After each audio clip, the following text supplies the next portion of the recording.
जय बोलिए महावीर भगवान की जय। जय बोलिए अनंत सिद्ध परमेष्टि भगवानों की जय। जय बोलिए आचार्य भगवान श्री उमा स्वामी जी महाराज की जय। जय बोलिए चारित्र चक्रवर्ती श्री शांत सागर जी महाराज की जय। जय बोलिए आचार्य भगवान श्री विमल सागर जी महाराज की जय।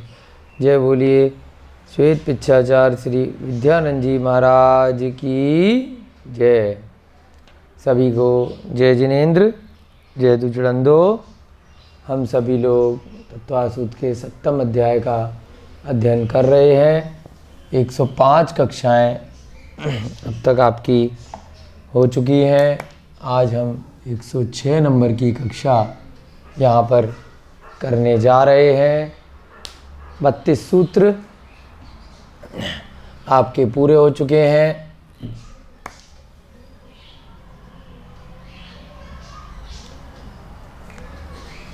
व्रतों के अतिचार का वर्णन यहाँ पर चल रहा है।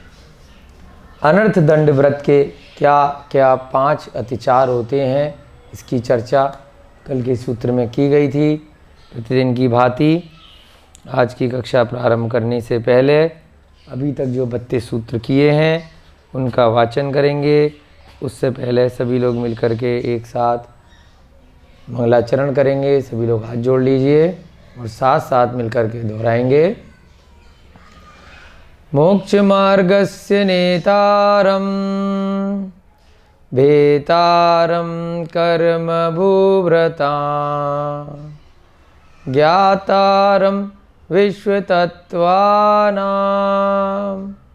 वन्दे तद्गुणलब्धये वन्दे तद्गुणलब्धये वन्दे तद्गुणलब्धये।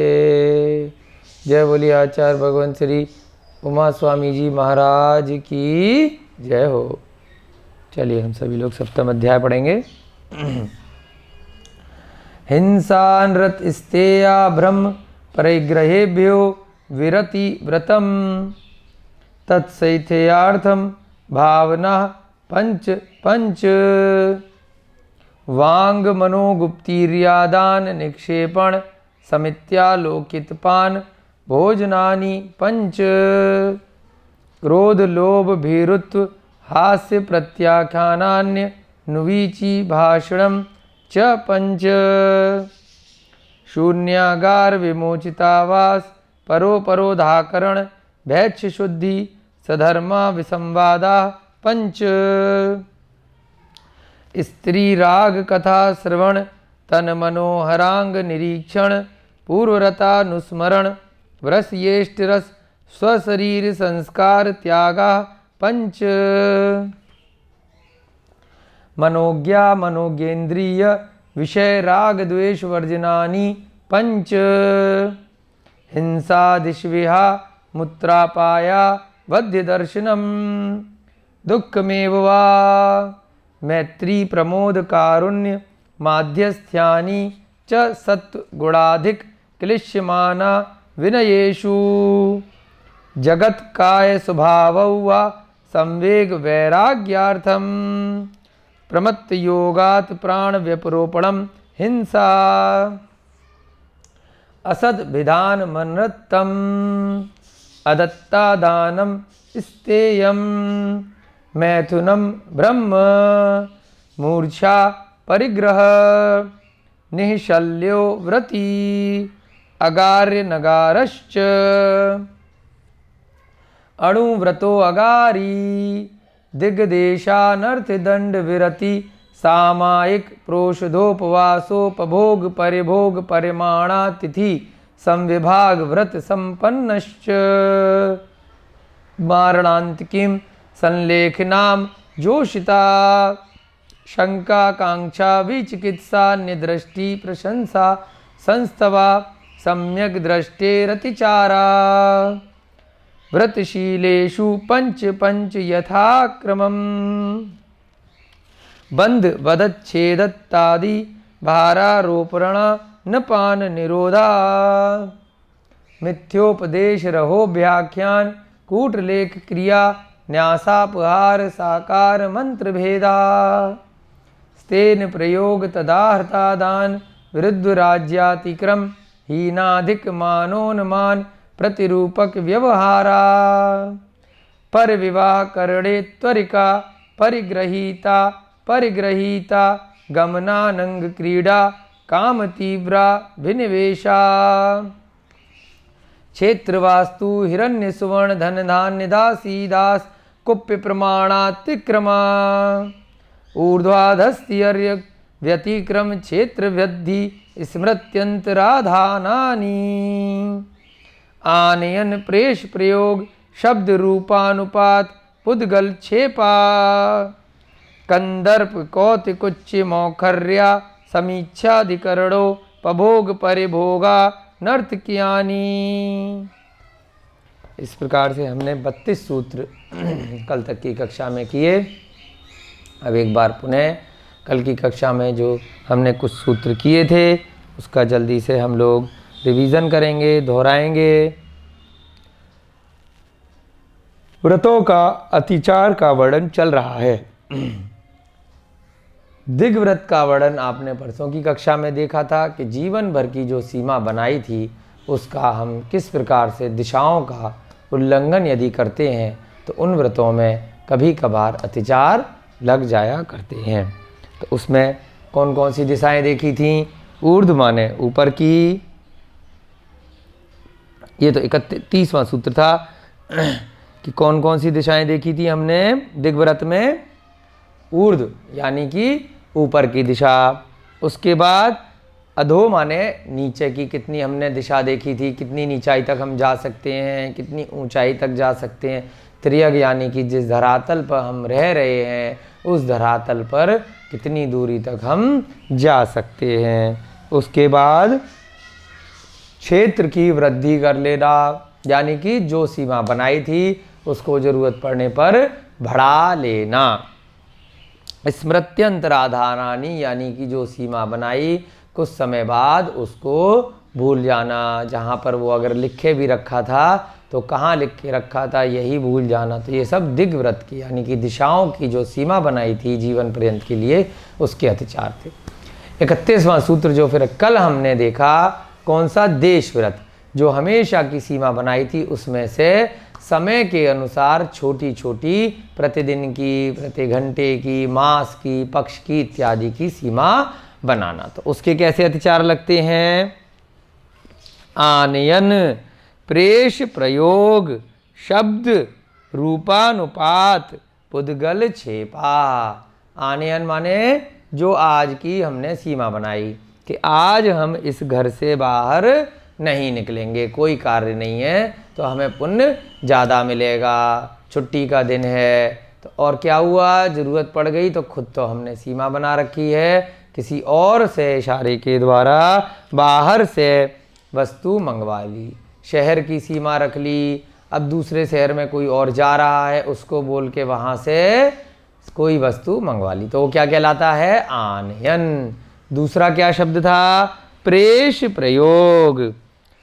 अब कोई दूसरी जगह जहाँ की आपने सीमा बनाई, एक तो पहले आनयन था, कोई वहाँ से आ ही रहा है, पहले से उस स्थान पर है, उसको बोल के मंगवा लेना।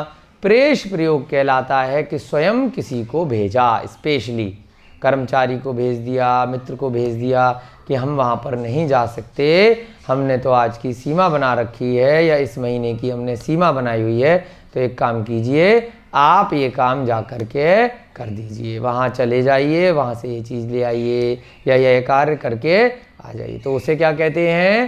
प्रेष प्रयोग। तीसरा शब्द का अनुपात, शब्दानुपात यानी कि सीमा के बाहर से कोई शब्द भेजना, संदेश का आदान प्रदान करना। फ़ोन से भी कर सकते हैं, पत्र लिखकर भी कर सकते हैं, किसी के द्वारा कुछ कहलवा सकते हैं, शब्द उसको बताए कि वहाँ जा कर के आप ये चीज़ हमारी बोल दीजिए। वीडियो कॉलिंग आजकल आ गई है वो कर सकते हैं, ईमेल आजकल काफ़ी किया जाता है वह कर सकते हैं।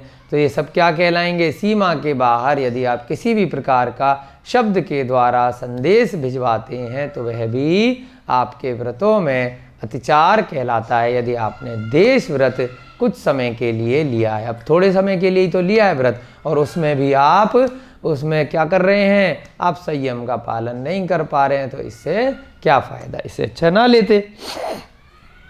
रूपानुपात, अपना रूप दिखा करके अपना अनुपात बताना, यानी कि संदेश जो है अपने रूप से बताना, वीडियो के द्वारा, चित्र के द्वारा, है ना, किसी भी प्रकार से सीमा के बाहर इशारे से रूप दिखा देना, अपनी शक्ल छत पे खड़े होके, आंगन में खड़े होके, बालकनी से दिखा देना और अभिप्राय को दूसरे को बता देना, रूप के द्वारा करना, सीमा के बाहर कोई भी कार्य। पुद्गल छेपा, अब इसमें क्या है? कोई पुद्गल, कोई भी वस्तु को फेंकना, लाना, देना, कंकड़ इत्यादि से बता देना, इशारे से कोई भी चीज़ पुद्गल यानी कि किसी वस्तु का छेपड़ करके सीमा के बाहर का कोई भी कार्य करना, तो वो क्या कहलाता है? पुद्गल छेपा। इस प्रकार से 5 देश व्रत यानी कि कुछ समय के लिए आपने जो सीमाएं बनाई थी उसके अतिचार कहलाते हैं। उसके बाद अगला हमने क्या देखा था? अनर्थ दंड व्रत के अतिचार, यानी कि कोई भी बिना प्रयोजन के यदि कार्य किया जाता है जिससे अत्यधिक जीव हिंसा होती है ना, पाप का उपदेश इत्यादि देते हैं, 5 प्रकार के एक इंद्रिय जीवों की अत्यधिक हिंसा होती है जिसकी आवश्यकता नहीं है। गृहस्थ जीवन में केवल क्या कर सकते हैं? वनस्पति, जल, वायु, अग्नि, कायिक जीवों की कितनी हिंसा अलाउड है? जितना प्रयोजन है, आपके जीवन यापन के लिए अति आवश्यक है, आपके भोजन के लिए, रहने के लिए, आने जाने के लिए, किसी भी कार्य के लिए, घर बनाने के लिए, मंदिर बनाने के लिए अति आवश्यक है। तब इन प्रकार की 5 प्रकार की जो एक इंद्रिय का एक स्थावर जीव है उनकी हिंसा गृहस्थ श्रावक कर सकता है। उद्योगी हिंसा, व्यापार इत्यादि के लिए एक सीमित मात्रा में कर सकता है। आरंभी हिंसा एक अपने गृहस्थ जीवन में भोजन आदि बनाने के लिए, सफाई इत्यादि घर की करने के लिए कर सकता है ना। विरोधी हिंसा अपने स्वयं की जान बचाने के लिए एक श्रावक कर सकता है, परंतु अन्य जो अनावश्यक हिंसाएं हैं जिनसे वो बच सकता है वो सभी क्या कहलाती हैं? अनर्थ दंड।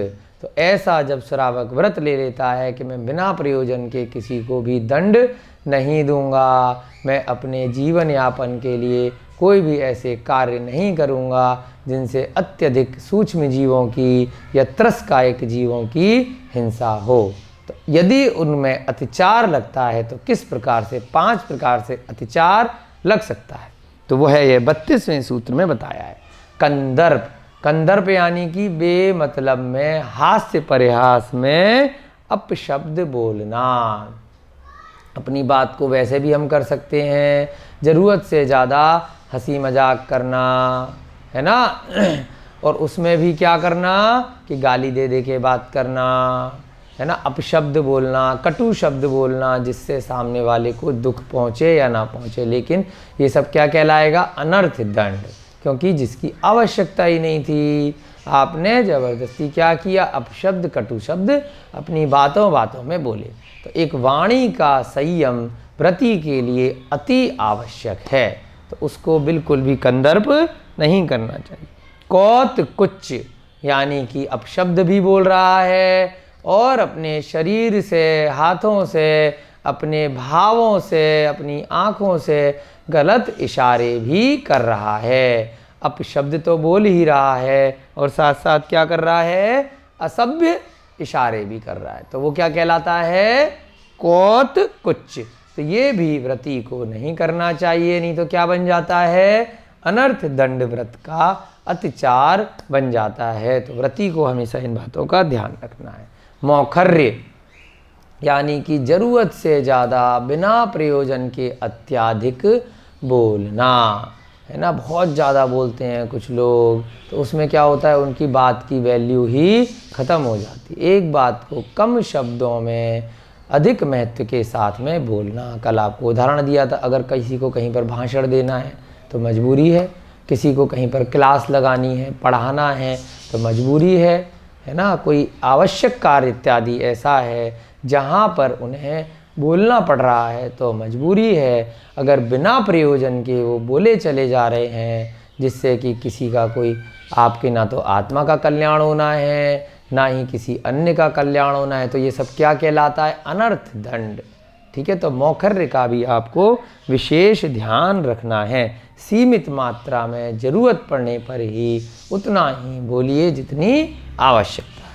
असमीक्षाधिकरण, कोई भी अन्य कार्य असमीक्षा यानी कि बिना समीक्षा किए गए, बिना प्रयोजन के कोई भी अन्य कार्य यदि करते हैं जिनमें जीव हिंसा होती है, जिनमें पशुओं पर पीड़ा दी जाती है, जिस प्रकार से फिल्मी साहित्य इत्यादि देखने हैं जिससे आपके भाव खराब होते हैं, जिससे कि आपका कोई भी अन्य ऐसा कार्य है जिससे कि पाप का उपदेश दिया जा रहा हो, है ना, घास, भूमि, जल आदि का अत्यधिक अपव्यय यानी कि नाश हो, तो ये सब क्या कहलाते हैं? असमीक्षाधिकरण। उपभोग परिभोग अनर्थ ज्ञानी, पांचवा कौन सा है इसमें? अनर्थ दंड व्रत के अतिचार में उपभोग और परभोग के अनर्थ ज्ञानी, जिनका कोई भी अर्थ नहीं है। अब नए नए आविष्कार हो रहे हैं, नए नए लोग नए नए बिजनेस कर रहे हैं, ज़बरदस्ती की जिन जरूरत की चीज़ों की ज़रूरत भी नहीं है फिर भी क्या हो रहा है? उनको बनाया जा रहा है, बेचा जा रहा है। बड़े बड़े सेंटर खुल गए हैं, मॉल खुल गए हैं, बहुत बड़े बड़े बाज़ार खुलते जा रहे हैं जहाँ पर आप जैसे कोई वस्तु देखते हैं आपको लगता है इसको भी लेके रख लो, फिर दूसरी वस्तु देखी इसको भी लेके रख लो। तो अत्यधिक परिग्रह के साधन इकट्ठा करना, संचित करना जिनकी आवश्यकता भी नहीं है, अनर्थ दंड में क्यों आई? क्योंकि उनको बनाने में जीव हिंसा हुई होगी, साधनों का अपव्यय हुआ होगा, किसी न किसी जीव को कष्ट हुआ होगा, बिजली का, पानी का, वायु का, अग्नि का, है ना, पृथ्वी का अपव्यय हुआ होगा और आपके मन में बहुत ज़्यादा आकांक्षाएं वस्तुओं को देखकर बढ़ी तो परिग्रह का भी दोष लगा। तो ये सब क्या कहा? उपभोग की या परिभोग की, अत्यधिक वस्तुओं का संचय करना जो अनार्थिक हों, जिनका आपके जीवन में, धर्म में, कल्याण में कोई भी प्रयोजन ना हो, तो ये सब भी क्या कहलाएंगी? अनर्थ दंड व्रत के अतिचार कहलाएंगे।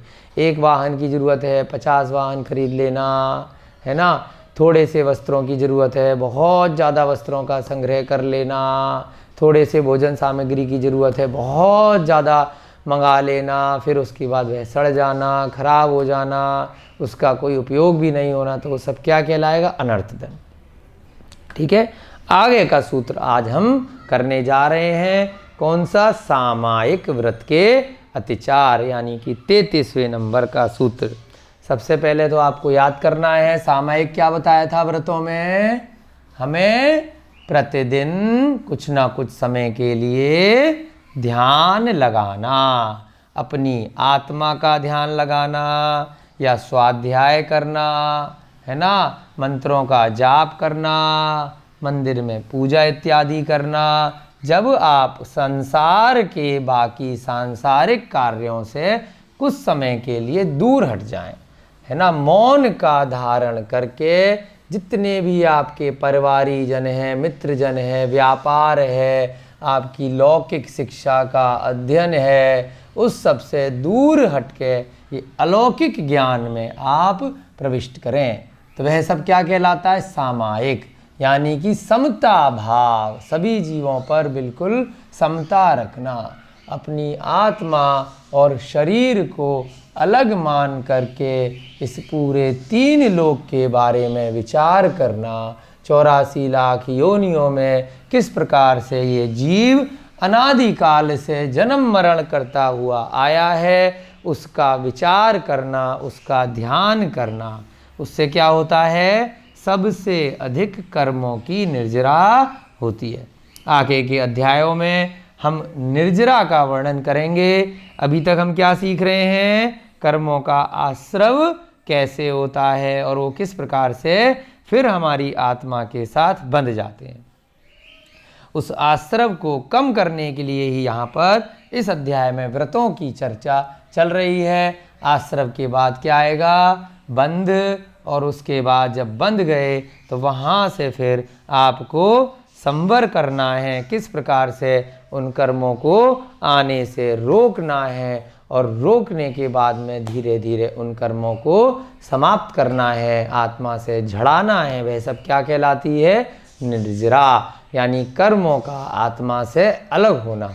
और जब सारे कर्म आत्मा से एक समय आने पर आठों की आठों कर्म अलग हो जाते हैं। पहले 4 घातीय कर्म अलग होते हैं, फिर बाद में समय आने पर 4 अघातीय कर्म आत्मा से अलग होते हैं, तो जीव का कल्याण हो जाता है, जीव का मोक्ष हो जाता है, जीव जन्म मरण के चक्र से मुक्त हो जाता है, संसारी अवस्था को त्याग करके मुक्त अवस्था अर्थात सिद्ध अवस्था को प्राप्त करके सिद्ध शिला पर आत्म ध्यान में अनंत काल के लिए प्रविष्ट हो जाता है। तो अब यहाँ पर क्या बता रहे हैं? सामायिक।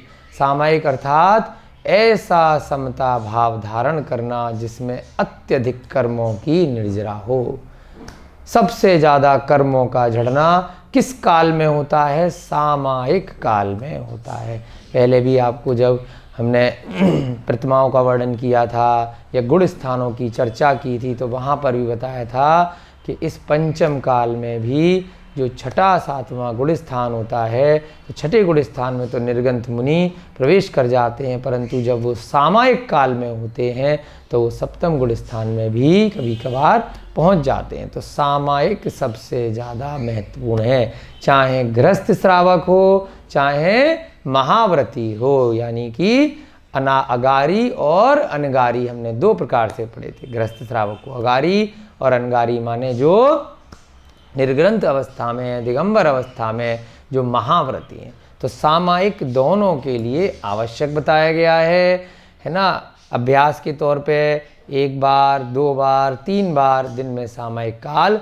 किया जा सकता है, जिस समय संसार के सारे प्रयोजनों को त्याग करके ध्यान अवस्था में जीव 45 मिनट के लिए, 48 मिनट के लिए, 24 मिनट के लिए यानी कि एक अंतर्मुहूर्त कितने काल का होता है? 48 मिनट का, आधा काल 24 मिनट का। तो अपने हिसाब से जितना भी समय निकालें तो व्रती को सामायिक अवश्य करना चाहिए। दूसरी प्रतिमा तक 2 बार सामायिक बताया गया है। तीसरी प्रतिमा में जब जीव प्रविष्ट हो जाता है तो 3 बार सामायिक उसको करना चाहिए। अब वो किसी भी प्रकार से कर सकता है, जाप भी लगा सकता है, स्वाध्याय भी कर सकता है, ध्यान भी लगा सकता है। वो अपने अपनी क्षमता योग्यता समय के अनुसार सामायिक कर सकता है। चलिए, तो उसमें किस प्रकार से अब दोष लग सकते हैं ये यहाँ पर हम 33वें सूत्र में देखेंगे। योग, सबसे पहले तो आपने समझ लिया सामायिक होता क्या है। अब उसमें अतिचार कैसे हो सकता है? दुष्प्रणिधाना नादर। योग दुष्प्रणिधाना नादर।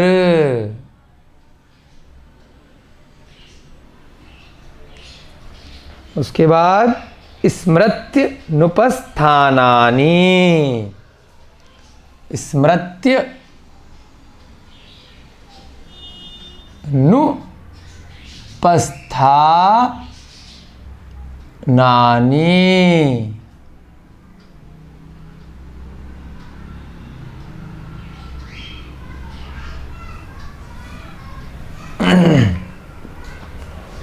क्या बना इसका? दोबारा से पढ़ेंगे। योग दुष्प्रणिधानानादर स्मृत्य नुपस्थानानि। संधि विच्छेद करेंगे, क्या बनेगा?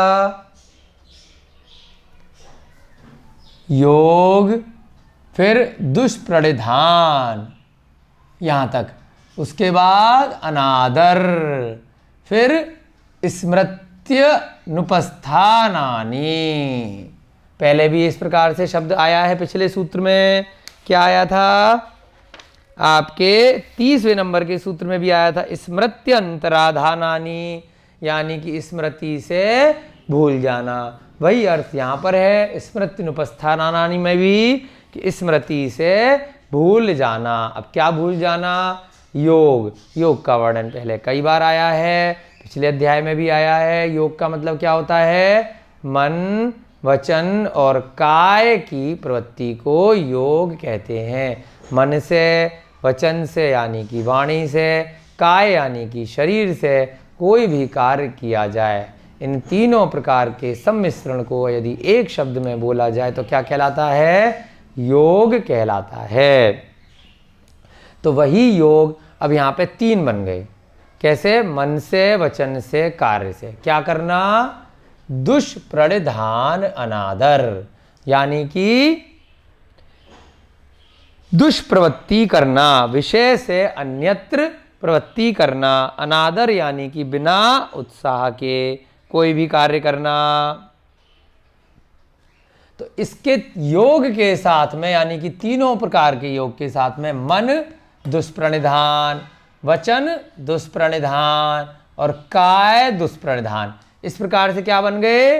3 बन गए यहाँ पर, है ना। योग में 1, 2 और 3, और इनके साथ में क्या लग जाएगा? योग दुष्प्रणिधान।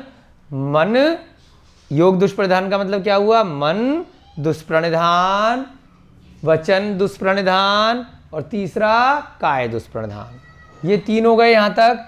उसके बाद ये जो अनादर वाला है ये क्या हो गया?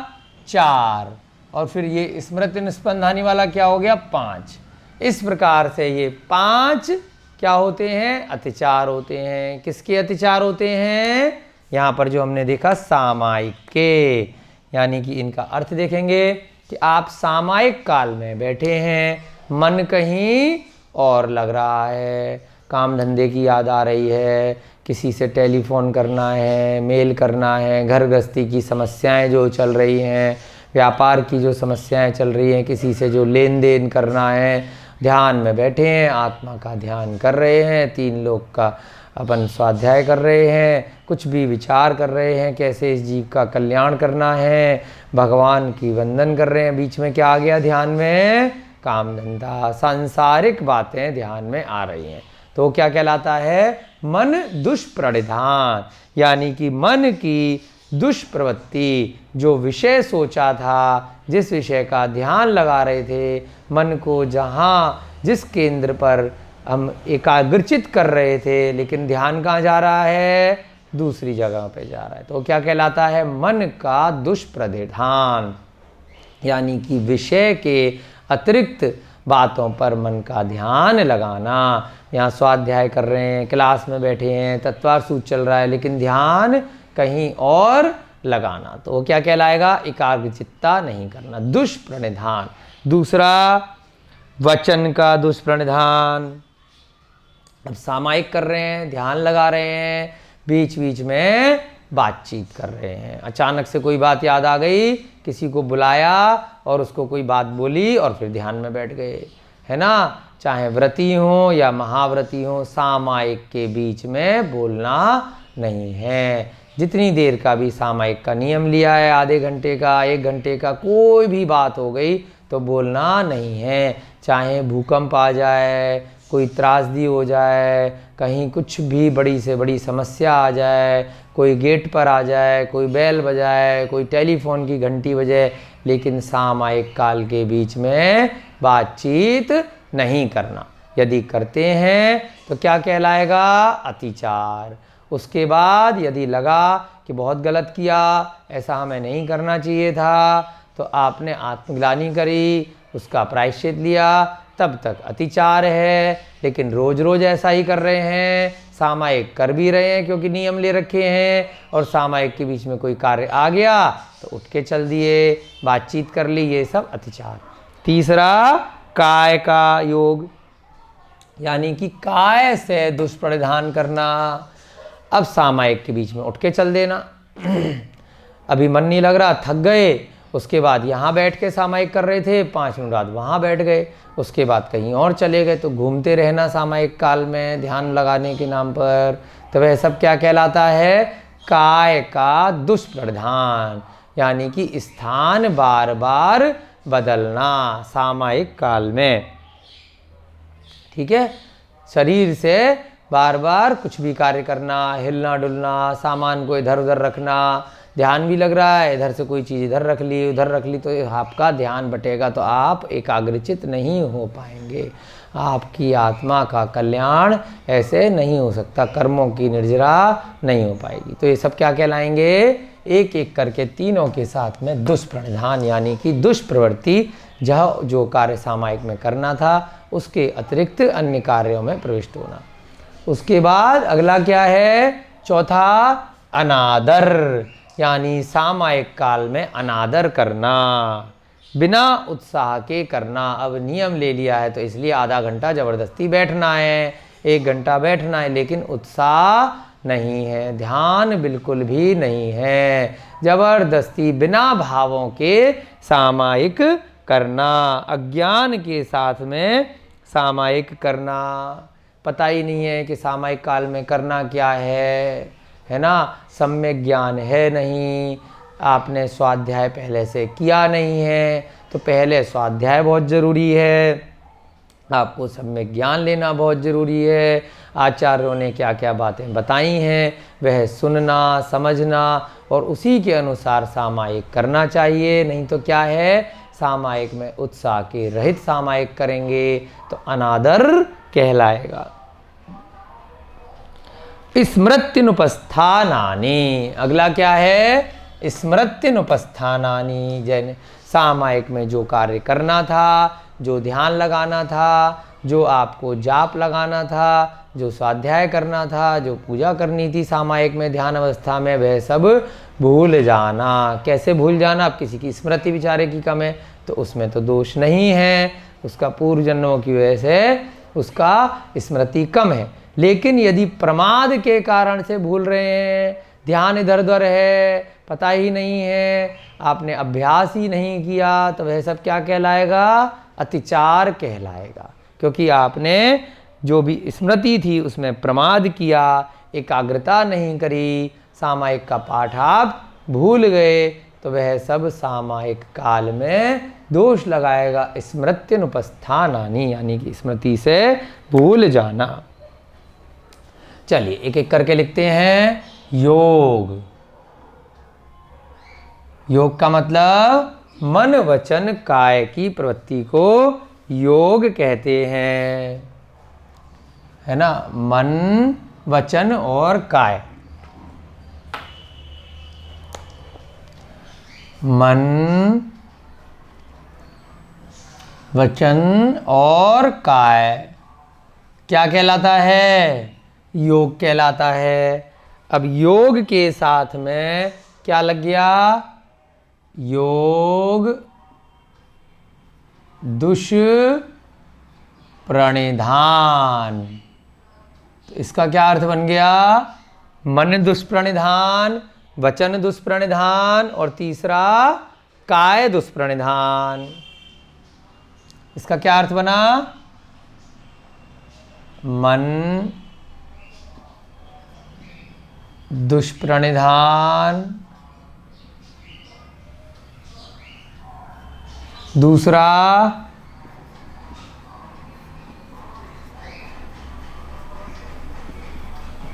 वचन दुष्प्रणिधान और तीसरा काय दुष्प्रणिधान।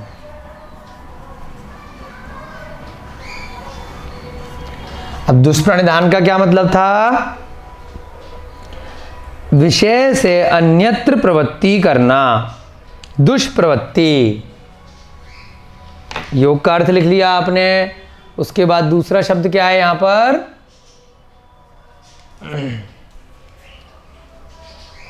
दुष्प्रणिधान का पहले यहां पे लिख लेते हैं हम, योग ऊपर लिख देते हैं और दुष्प्रणिधान का अर्थ यहां पे लिख लेते हैं, प्रणिधान। योग का मतलब मन वचन और काय की प्रवृत्ति, दुष्प्रणिधान यानी दुष्प्रवृत्ति। मन वचन और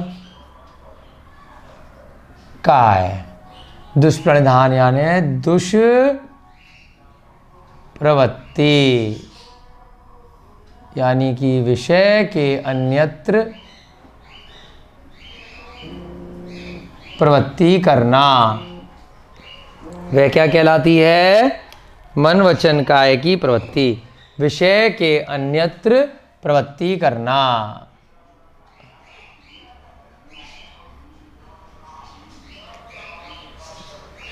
अब योग दुष्प्रणिधान का क्या मतलब हुआ? मन दुष्प्रणिधान यानी कि मन दूसरी जगह लगाना सामायिक काल में। सामायिक काल में मन अन्य सांसारिक कार्यों में लगाना। सामायिक काल में मन की दुष्प्रवृत्ति यानी कि मन अन्य सांसारिक कार्यों में लगना या लगाना, है ना। सांसारिक कार्य जैसे आपका रुपया पैसे का, व्यापार का, अन्य लौकिक शिक्षा का, नौकरी का, घर गृहस्थी का, परिवार का, उन सब में ध्यान लगाना। मित्रजनों में, इष्टजनों में राग द्वेष के सहित आपके भावों का लगना, वह क्या कहलाएगा? मन दुष्प्रणिधान। अब दूसरा क्या है? वचन दुष्प्रणिधान। सामायिक काल में किसी से बातचीत करना, फ़ोन उठा लेना, है ना, जा कर के गेट खोल देना, कोई आ गया तो प्यास लग रही है उठ के पानी पी लेना, भोजन कर लेना, ये कोई भी कार्य क्या कहलाते हैं? वचन, यानी कि बोल करके कोई भी कार्य करना। ठीक है, सामायिक काल में बातचीत करना। सामायिक करते समय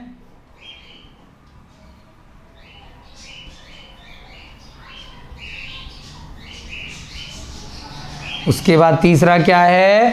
काय दुष्प्रणिधान, शरीर से एक स्थान से दूसरे स्थान पर सामायिक के बीच में चले जाना। सामायिक करते समय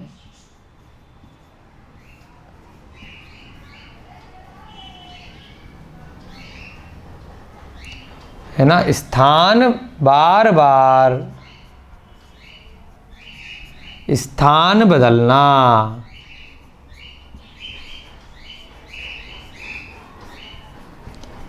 अथवा शरीर का चलाना, शरीर का हलन चलन करना।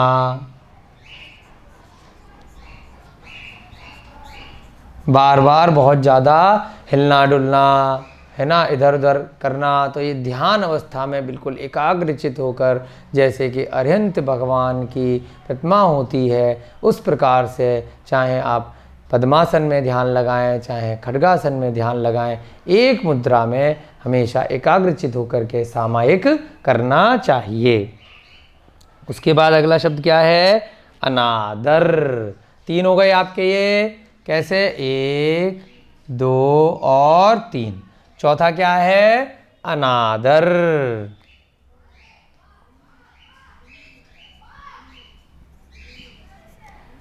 बिना उत्साह के सामायिक करना, अनादर के साथ में, है ना, कि जबरदस्ती फंस गए हैं।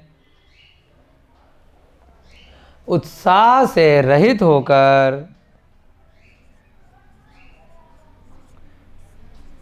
यानी कि उससे सामायिक का आपको क्या फ़ायदा मिलेगा, यह आपने ध्यान नहीं किया। सबसे बड़ा फ़ायदा जो प्रारंभ में बताया था, कर्मों की अत्यधिक निर्जरा होगी, पुण्य का आश्रव तो होगा ही होगा। 8 प्रकार के जो कर्म हैं वो अनादिकाल से जो आत्मा के साथ संचित हो गए हैं, वो धीरे धीरे बहुत तेज़ी के साथ से सामायिक काल में निर्जरा को प्राप्त होंगे। तो ऐसा विचार कर करके अपने आत्मा का ध्यान करना, तो सही प्रकार से आदर कहलाता है। और उत्साह से रहित होकर के सामायिक करना बिना ज्ञान के कि इसका क्या प्रयोजन है, हम क्यों कर रहे हैं, इस सब बातों का बोध न होने के बाद ज़बरदस्ती कि नियम ले लिया है इसलिए अब सामायिक करना पड़ेगा, तो उस मजबूरी में सामायिक करना क्या कहलाएगा? सामायिक का अनादर। और जितने समय के लिए सामायिक करना है उतने समय के लिए नहीं कर कर बीच में कोई कार्य आ गया, याद आ गया कुछ भी, तो उठ के अचानक से उत्साह से रहित होकर के अपर्याप्त समय में ही सामायिक को छोड़ देना, तो एक सब क्या कहलाएगा? अनादर। उत्साह से रहित होकर अथवा खाली 5 मिनट के लिए सामायिक कर लिया, अथवा अपर्याप्त समय के लिए, अपर्याप्त समय में ही सामायिक को बीच में छोड़ देना।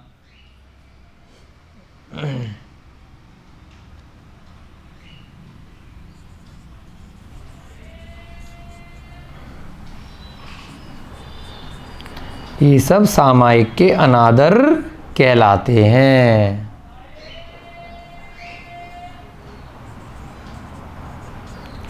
अगला अंत में क्या है? स्मृत्युनुपस्थानानि, यानी कि जो सामायिक में जाप लगाना था, ध्यान करना था, जो विषय सोच के सामायिक के लिए बैठे थे उसको क्या करना? भूल जाना।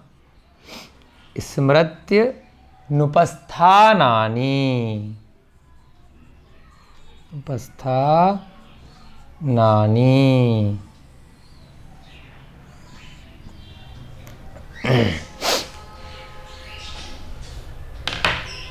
एकाग्रता के अभाव में या प्रमाद की वजह से या अन्य सांसारिक कार्यों में जो दिमाग लग रहा था उसके कारण एकाग्रता के अभाव में सामायिक काल में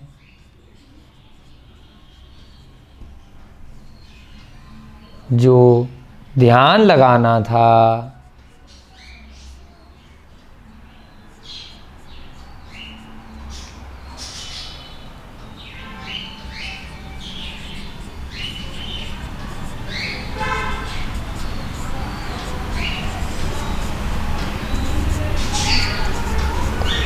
वह भूल जाना, ये सब क्या कहलाता है? स्मृत्युनुपस्थानानि। जो ध्यान लगाना था, जो आपने अध्ययन किया था, उसको मन में स्वाध्याय करना था, उसको रिवाइज करना था। जैसे मान लीजिए आपको ध्यान लगाना है तो आप क्या कर सकते हैं? जो तत्वार सूत्र में आपने आज की कक्षा में सीखा या इस पूरे अध्याय में जितना सीखा उसको आप शांति से मन को एकाग्रचित करके ध्यान लगा सकते हैं। परंतु मन कहाँ जा रहा है? अन्य सांसारिक बातों में जा रहा है, काम धंधे में, रुपए पैसे में, अन्य बातों में जाएगा, तो उससे मुख्य बातें जो गूढ़ बातें हैं, आत्मा की जो आपकी ध्यान की बातें हैं, वह सब भूल जाएंगे। तो ये सब आपके अतिचार कहलाएंगे। किसके अतिचार कहलाएंगे? सामायिक शिक्षा व्रत के अतिचार। ये सब कौन से शिक्षा व्रत आपके यहाँ से शुरू हो चुके हैं? अर्थात उपर्युक्त 5 आपके सामायिक नाम का जो शिक्षा व्रत है उसके अतिचार हैं। 3 गुणव्रत देखे थे हमने यहाँ तक, है ना? और यहाँ से ये 4 शिक्षा व्रत प्रारंभ हो रहे हैं। उपर्युक्त 5 सामायिक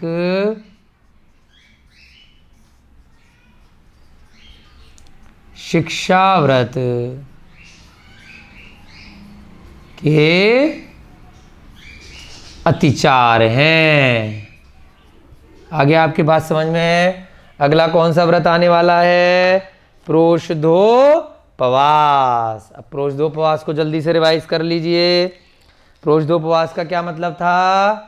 प्रोषद उपवास। प्रोषद यानी कि जो पर्व के दिन बताए गए हैं आचार्यों ने बहुत सारे ग्रंथों में, अष्टमी और चतुर्दशी। प्रत्येक 15 दिन में प्रत्येक एक पक्ष में, चाहे कृष्ण पक्ष हो चाहे शुक्ल पक्ष हो, एक अष्टमी आती है और एक चतुर्दशी आती है। तो इन 2 दिनों के लिए जो व्रती श्रावक होता है वो सांसारिक क्रियाकलापों का यथासंभव त्याग करता है और व्रत उपवास इत्यादि करता है अपनी अपनी योग्यता और क्षमता के अनुसार। शक्ति तस त्याग, शक्ति तस व्रत आदि किए जाते हैं। अब उसमें 3 श्रेणी हैं, उत्तम कर सकता है, मध्यम कर सकता है और जघन्य कर सकता है। उत्तम में क्या होता है कि दोनों दिन अष्टमी और चतुर्दशी को निर्जला के रूप में बिना जल अन्न का ग्रहण किए हुए पूर्ण रूप से त्याग करता है। भोजन का भी धर्म में लीन रहता है, स्वाध्याय करता है, सांसारिक कार्य इन 2 दिनों के लिए छोड़ देता है और पूजा इत्यादि भी करता है, स्वाध्याय भी अत्यधिक करता है, ध्यान भी लगाता है और साथ में क्या करता है, एक दिन पहले यानी कि अष्टमी से पहले सप्तमी को और एक दिन बाद यानी अष्टमी के बाद नवमी को क्या करता है, एकासन भी करने का अभ्यास करता है। यानी कि उस दिन भी पूरे दिन नहीं खा करके एक बार भोजन करता है। ऐसे ही चतुर्दशी से एक दिन पहले जो तेरस है, त्रयोदशी है, उस दिन एकासन करता है और चतुर्दशी के अगले दिन या तो पूर्णिमा आएगी या अमावस्या आएगी। यदि शुक्ल पक्ष है तो पूर्णिमा आएगी, कृष्ण पक्ष है तो अमावस्या आएगी। तो इन दोनों दिन यानी तेरस को और पूर्णिमा या अमावस्या को भी एकासन करता है और चतुर्दशी को पूरी तरह से उपवास करता है। तो उसे क्या कहते हैं, उत्तम श्रावक, जिसने उत्तम पुरुषोपवास का व्रत धारण किया है। मध्यम में क्या आ जाएगा कि जो अष्टमी और चतुर्दशी है उस दिन का उपवास, यानी कि एक दिन पहले और एक दिन बाद में जैसे वह पहले की चर्या में करता आ रहा था वैसे करेगा। जघन्य में क्या करेगा, उस पूरे दिन का भी पूरी तरह से जो उपवास नहीं कर पा रहा है तो एकासन कर ले, जितना अधिक से अधिक वस्तुओं का परित्याग कर सके तो वो आ जाएगा जघन्य में। जितना ज़्यादा आप व्रत लेंगे उतना ज़्यादा आपको कर्मों की निर्जरा होगी, पुण्य का आश्रव अधिक से अधिक होगा। तो जितनी आपकी सीमाएं कम होंगी उतना परिग्रह कम होगा। इसी प्रकार से जितने व्रत आप बड़े लेंगे उतना आपका पुण्य अधिक होगा। ठीक है, तो प्रोषदोपवास समझ में आ गया। अब उसमें अतिचार कैसे लग सकता है। आपने प्रोषदोपवास नामक व्रत ले लिए तो उसमें अब आपको दिक्कत कैसे आ सकती है, दोष कैसे आ सकता है, ये अब हम यहाँ पर कौन से नंबर के सूत्र में, 34वें नंबर के सूत्र में यहाँ पर आज हम पढ़ेंगे।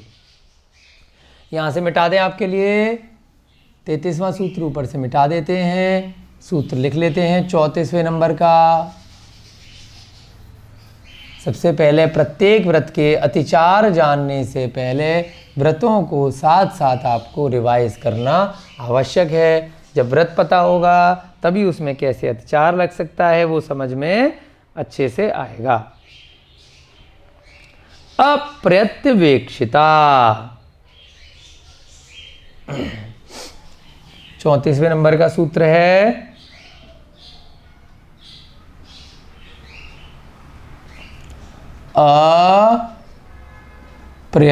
प्रत्यवेक्षिता।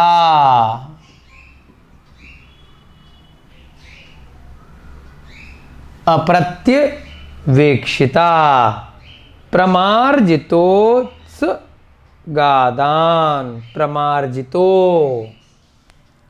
प्रमार्जितो,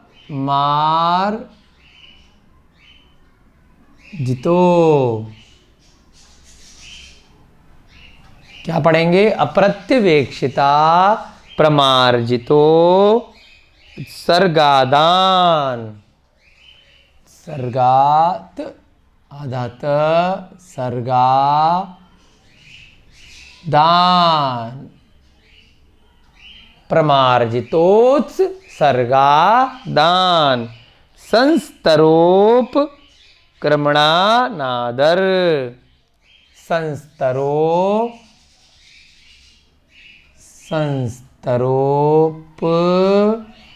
क्रमणा, संस्तरोप क्रमणा, आगे क्या है, नादर,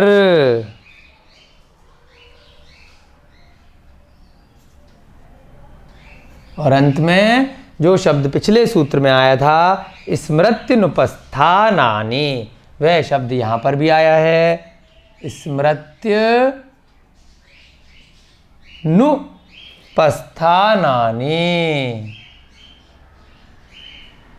यानी कि स्मृति से भूल जाना। क्या क्या हुए इसमें 5 अतिचार, एक एक करके देखेंगे।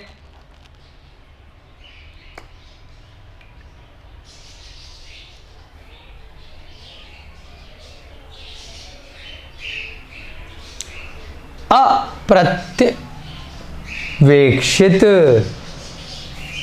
अप्रत्यवेक्षित, यहां से अ इधर लेंगे, अप्रमार्जित, कैसे पढ़ेंगे इसको, अप्रत्यवेक्षित अप्रमार्जित, ये एक शब्द बन जाएगा। उसके बाद उत्सर्ग, यहां से क्या निकला, उत्सर्ग, अप्रत्यवेक्षित अप्रमार्जित उत्सर्ग, उत्सर्ग के बाद यहां से हम लेंगे तो क्या निकल जाएगा, आदान। उसके बाद संस्तरोपक्रमणा नादर, संस्तरोपक्रमण, यहां से एक शब्द निकलेगा संस्तरोपक्रमण, और जैसे पहले था अनादर, यहाँ पर भी एक आएगा अनादर, और उसके बाद स्मृत्युनुपस्थानानि, ये दोनों शब्द पिछले सूत्र में भी आए हैं और इस सूत्र में भी आए हैं। क्या उन कौन से, अनादर और स्मृत्युनुपस्थानानि। अब इसमें हम गिनती करेंगे किस प्रकार से 5 बनेंगे, अप्रत्यवेक्षित प्रमार्जित उत्सर्ग, ये एक बन जाएगा। कैसे, अप्रत्यवेक्षित अप्रमार्जित उत्सर्ग। उत्सर्ग किसे बोलते हैं, कोई भी वस्तु को, जैसे मल मूत्र इत्यादि हैं, उनका त्यागना उत्सर्ग कहलाता है ना। जो व्रती है वह बिना देखे हुए कहाँ पर मल मूत्र इत्यादि को त्याग कर रहा है, उसको बहुत ध्यान रखना है। अप्रत्यवेक्षित अपमार्जित, ये 3 शब्द हैं, इनका मतलब अभी हम देखेंगे। उत्सर्ग का मतलब क्या होता है, मल मूत्र का त्यागना। आदान का मतलब क्या होता है, कोई भी वस्तु को बिना देखे रखना, है ना। उसके बाद संस्तरोपक्रमण, इसका मतलब क्या होता है, कोई भी वस्तु है, वस्त्र हैं, चादर हैं, चटाई इत्यादि हैं, उनको बिना शोधन किए हुए कहीं पर भी बिछा देना।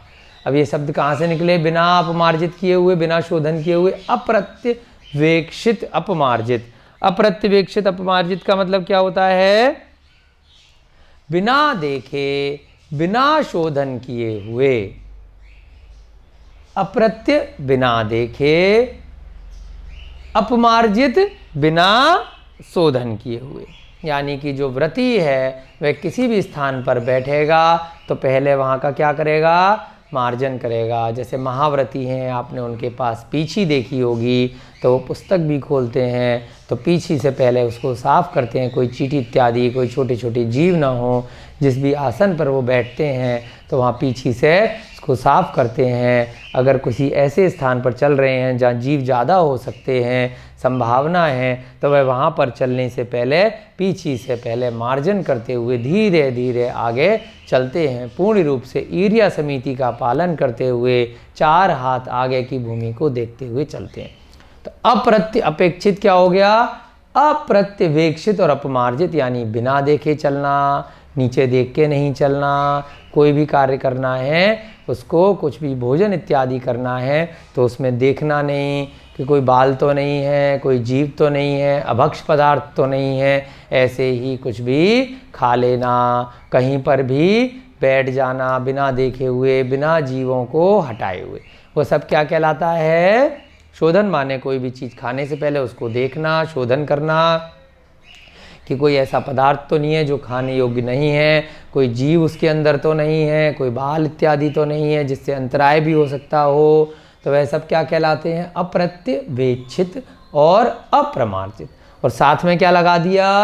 उत्सर्ग, यानी कि जब मल मूत्र का त्याग करना है तो स्थान को देख करके करना कि वहाँ पर कोई जीव हिंसा तो नहीं हो रही यह कार्य करते समय। आदान यानी कि वस्तु को रखते समय, शोधन करते समय रखना और देख करके रखना कि वस्तु को हमने कहाँ रखा है, उसके नीचे कोई कीड़ा मकोड़ा, कोई चींटी मच्छर या ऐसे अन्य जीव तो नहीं है। उसके बाद संस्तरोपक्रमण, इसमें भी लगाएंगे अप्रत्यवेक्षित संस्तरोपक्रमण, यानी कि कोई भी ऐसा साधन जो आप रख रहे हैं अपने सोने के लिए, बैठने के लिए, अन्य कार्यों के लिए, संस्तरोपक्रमण कहलाता है। चटाई लगाई, पट्टा बिछाया, पलंग लगाया, तखत लगाया, कोई भी वस्तु इधर से उधर ऐसी रखी जो संस्तरोपक्रमण है, यानी कि आपके सोने इत्यादि के आदि में काम आने वाला जो उपकरण है वह सब क्या कहलाता है? संस्तर उपकरण, संस्तरोपकरण। ठीक है, संस्तरोपक्रमण है ना। ऐसा कोई भी चटाई, चादर, वस्त्र जिसको आपने बिना देखे हुए बिछा दिया तो वह सब भी क्या कहलाएगा? अप्रत्यवेक्षित अप्रमार्जित संस्तरोपक्रमण। उसके बाद क्या है? अनादर, जैसे पिछले सूत्र में आया था। तो आपने व्रत ले लिए, प्रोषद उपवास ले लिए, परंतु क्या किया? अनादर के साथ में उनका पालन करना।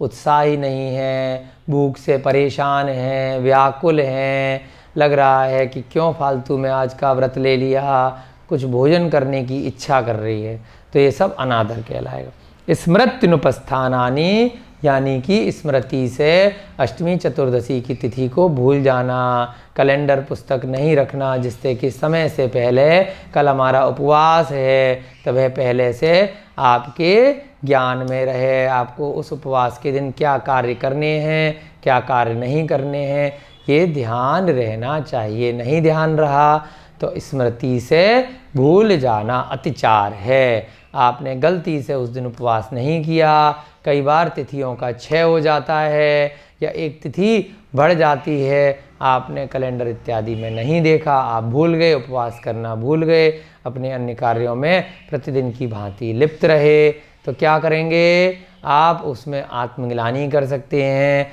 बाद में अगले दिन व्रत रख लीजिए, अभी कभी गलती से रह गया तो, और अपने गुरु के समक्ष दोषों की आलोचना कर लीजिए, प्रायश्चित ले लीजिए, तब तक तो ठीक है। बार बार पुनरावृत्ति नहीं कीजिए, लेकिन बार बार स्मृति से भूल जाना तो व्रतों का खंडित हो जाएगा, अतिचार अनाचार में बदल जाएंगे। ठीक है, अब एक एक करके जल्दी से इन पांचों को लिखेंगे। आपके समझ में आ गया सामायिक क्या होता है? उसके बाद प्रोषदोपवास क्या होता है? प्रोषद का उपवास करना प्रोषदोपवास कहलाता है। अब उसमें आपने नियमों का पालन नहीं किया। उपवास के दिन, प्रोषद उपवास के दिन जो गृहस्थ श्रावक है वो बिल्कुल मुनि महाराज की तरह ही क्रियाकलाप करता है, सांसारिक कार्यों में प्रविष्ट नहीं होता। उस दिन वो बहुत अच्छे से क्या करता है? हर चीज़ का मार्जन इत्यादि करता है, शोधन करता है, और व्रती को अष्टमी चतुर्दशी की उपवास के अतिरिक्त भी ये तीनों कार्य हमेशा करने हैं। भोजन करते समय शोधन करके भोजन करना है, जीव रहित भोजन करना है, सचित आहार नहीं लेना, अभक्ष्य पदार्थों का मर्यादा से रहित जो भी पदार्थ हैं, बाहर की वस्तुएं हैं, उन सभी का हमेशा के लिए व्रती को त्याग करना है। तो उसमें उसको अन्य दिनों भी इस प्रोषद उपवास को ये नहीं है कि केवल अष्टमी चतुर्दशी को करना है। ये तीन जो बातें ऊपर बताई गई हैं वह बातें उसको प्रतिदिन अपने ध्यान में रखनी है। कौन कौन सी बातें? कोई भी मलमूत्र का त्याग करते समय किस स्थान पे कर रहा है वो जीव रहित होना चाहिए, और किसी भी वस्तु को रखते समय उठा करके उसको मार्जन करके रखना है, ध्यान से रखना है, और अंत में संस्तरोपक्रमण, यानी कि जब भी सोना है, चटाई चादर इत्यादि बिछानी है तो मार्जन करके, शोधन करके उसको करना है। प्रत्येक दिन उसको ये कार्य करने हैं, किसी भी दिन नहीं करता है ऐसा। और किसी जीव का उसके दोष से मरण हो जाता है तो उसमें व्रतों में अतिचार बताया गया है। अप्रत्यवेक्षित,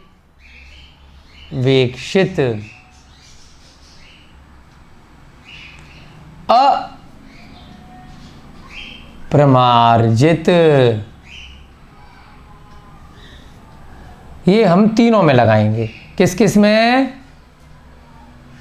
अप्रत्यवेक्षित, अपमार्जित, यानी कि एक किस में लगाएंगे? उत्सर्ग, दूसरा आदान, और तीसरा संस्तरोपक्रमण।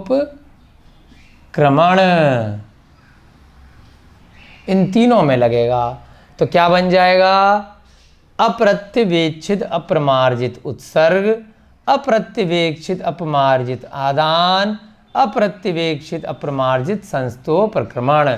इस प्रकार से ये तीन बन जाएंगे।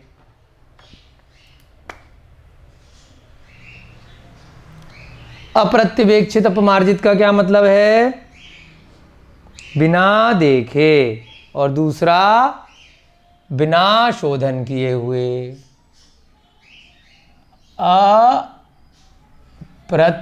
अप्रत्यवेक्षित, इसमें दो शब्द हैं, और दूसरा है अप्रमार्जित, दो शब्द हैं। पहले का क्या मतलब है? बिना देखे हुए कोई भी कार्य करना प्रमाद के कारण से, बिना देखे। और दूसरा क्या है? अप्रमार्जित, यानी कि बिना शोधन किए हुए।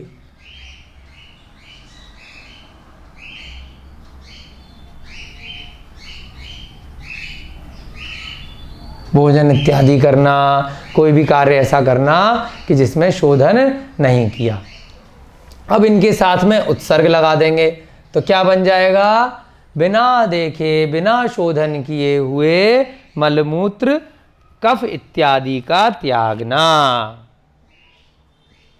इन तीनों में ये तीनों शब्द लगेंगे, अप्रत्यवेक्षित। ठीक है?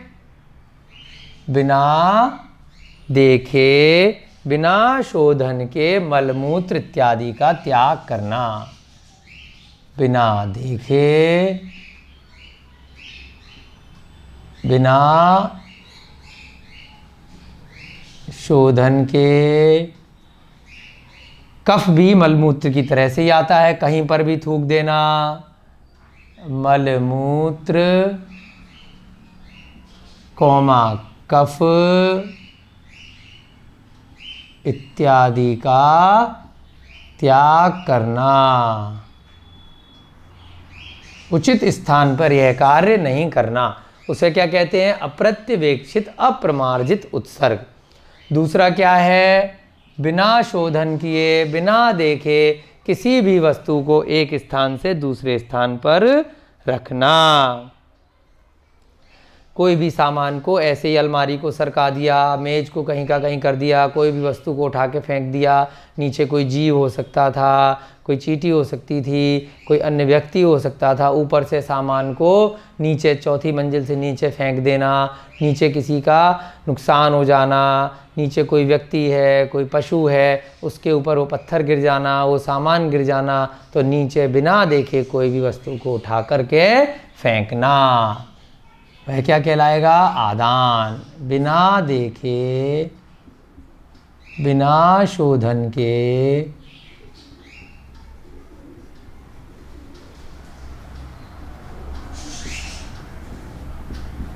वस्तु को रखना, फेंकना,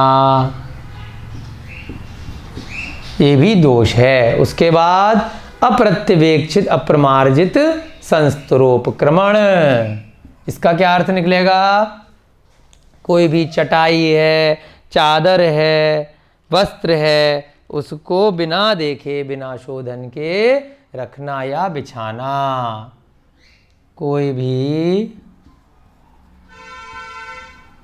वस्त्र, चटाई, चादर इत्यादि को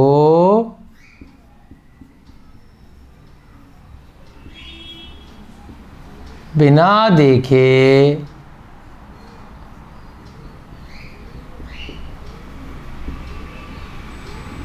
बिना शोधन के बिछाना।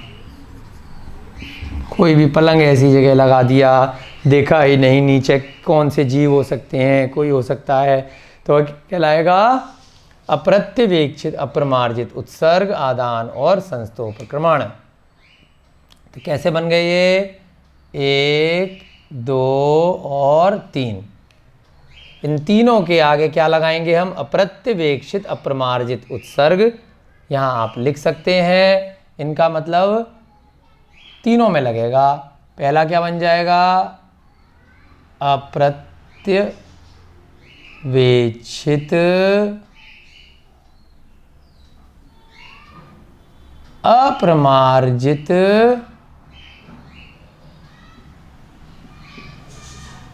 उत्सर्ग।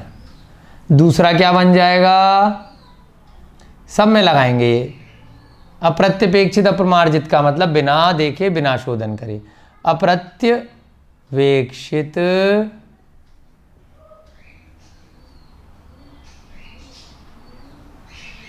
अप्रमार्जित आदान। तीसरा क्या बन गया? अप्रत्यवेक्षित अप्रमार्जित संस्तरोपक्रमण।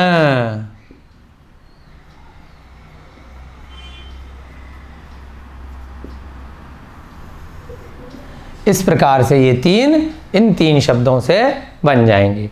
उसके बाद कौन सा है चौथा? अनादर। जैसे पिछले सूत्र में अनादर था, वहाँ पे क्या था? अनादर का मतलब कि सामायिक अनादर के साथ में करना, उत्साह से रहित होकर के करना। यहाँ पर अनादर के साथ में क्या करना? उपवास इत्यादि करना। उत्साह से रहित होकर प्रोषदोपवास धारण करना, वह क्या कहलाएगा? अनादर। चौथा क्या बन गया? चौथा यहाँ पर अनादर।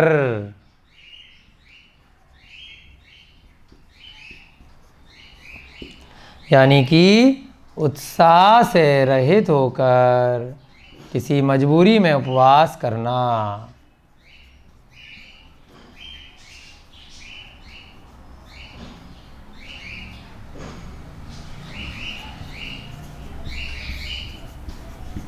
उपवास में भूख लगना, उससे परेशान होना, उत्साह समाप्त हो जाना।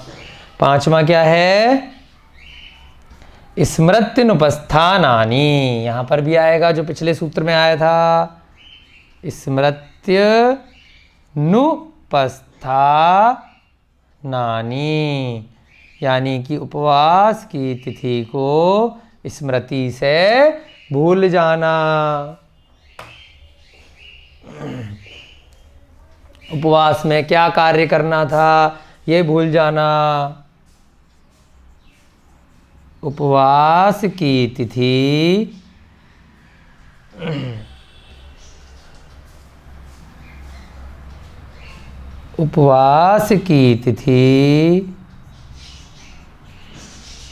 अथवा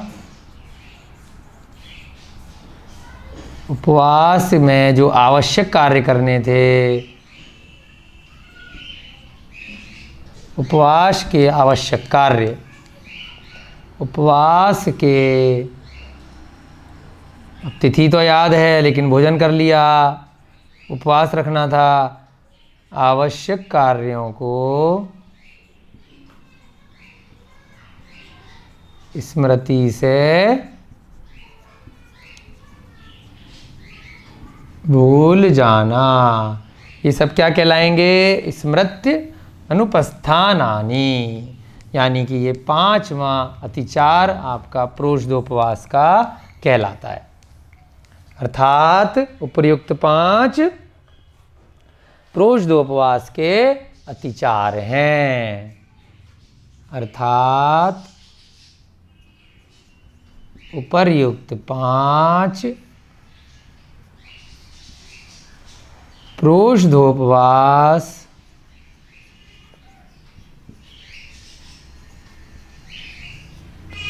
व्रत के अतिचार हैं। पंचम प्रतिमाधारी जो श्रावक होता है वह इस प्रकार से प्रोषदोपवास करता है। अब नीचे नोट में हम लिख सकते हैं प्रोषदोपवास क्या होता है। चतुर्थ पितमा में होता है, पंचम में सचित्त त्याग है, चतुर्थ पितमा में प्रोषदोपवास किया जाता है। चलिए नोट में हम लिख लेते हैं कि प्रोषदोपवास क्या होता है। पहले भी आपको कई बार बताया है। अष्टमी चतुर्दशी का उपवास प्रोषदोपवास कहलाता है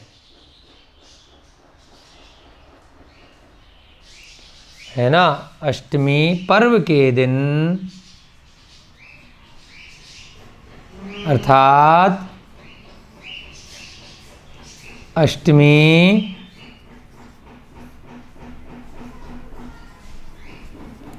चतुर्दशी का उपवास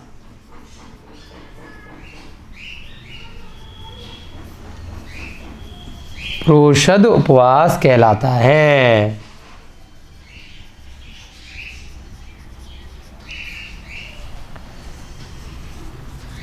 जिसमें अगर उत्तम उपवास किया है, उत्तम श्रेणी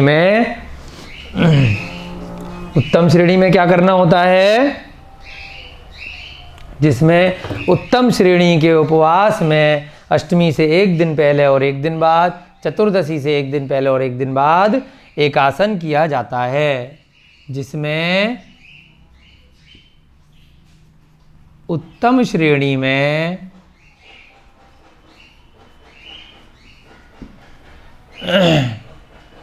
अष्टमी से एक दिन पहले क्या आएगा, सप्तमी तथा नवमी को क्या करेंगे, सप्तमी नवमी और चतुर्दशी से एक दिन पहले त्रयोदशी और बाद में पूर्णमाया अमावस्या, त्रयोदशी तथा पूर्णिमा या अमावस्या को इनमें से एक पड़ेगी को एकासन किया जाता है। ठीक है।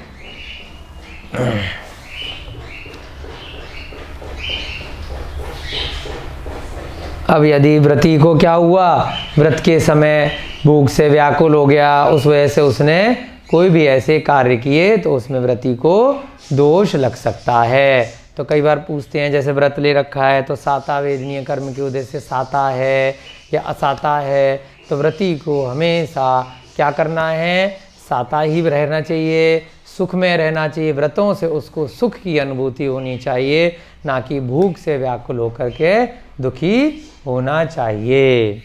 ठीक है।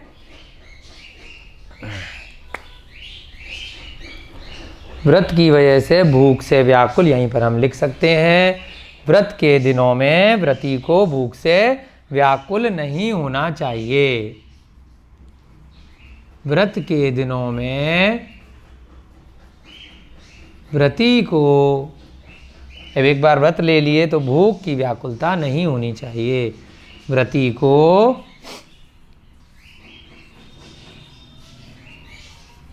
किसी भी प्रकार की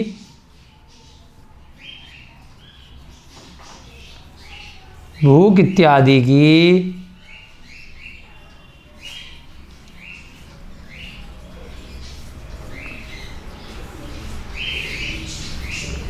व्याकुलता नहीं होनी चाहिए। यदि होती है उस कार्य से वह इस प्रकार से पांचों कार्य करता है तो उसको दोष लगता है। चलिए, आपकी कक्षा का समय हो रहा है। 2 सूत्र आज हमने यहाँ पर अच्छे से देखे, सामायिक के अतिचार और प्रोष्ठोपवास के अतिचार। आगे के व्रतों के अतिचार हम अगली कक्षाओं में करेंगे। सभी को जय जिनेन्द्र। जय बोलिए भगवान महावीर स्वामी की जय। जय बोलिए आदिनाथ भगवान की जय। जय बोलिए अनंत सिद्ध परमेष्ठी भगवानों की जय। जय बोलिए आचार्य भगवान श्री शांति सागर जी महाराज की जय। जय बोलिए तत्वार्थ सूत्र प्रणेता आचार्य भगवान श्री उमा स्वामी जी महाराज की जय। जय बोलिए आचार्य भगवान श्री विमल सागर जी महाराज की जय। जय बोलिए आचार्य भगवान श्वेत पिच्छाचार्य श्री विद्यानंद जी महाराज की जय। सभी को पुनः जय जिनेन्द्र, जय दो जड़ंदो।